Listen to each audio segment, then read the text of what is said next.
Mga lodi, tignan nyo yung mga views na itong mga shorts na to. 100 million views. Napakapalto niyan. Ang ginagawa nila ay dog compilation. Tuturuan ko kayo kung paano gumawa niyan in 3 easy steps dahil namomonetize ang mga ganyang klaseng content. So stay tuned, lodi.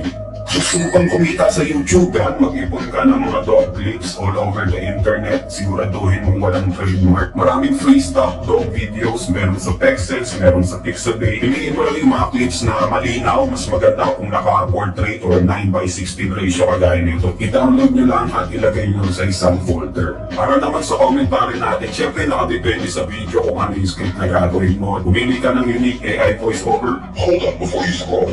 If you don't laugh at least once, Para naman sa step 3, ito yung pagsasama-samayan mo na lahat ng resources mo. Ito yung tinatawag na heavy edit your videos. Maglagay ng zoom, crop, captions, voiceover, subtitle, audio, and video effects. Lagi mo tatandaan, mag-effort ka lagi sa pag-edit para maiwasan mo ang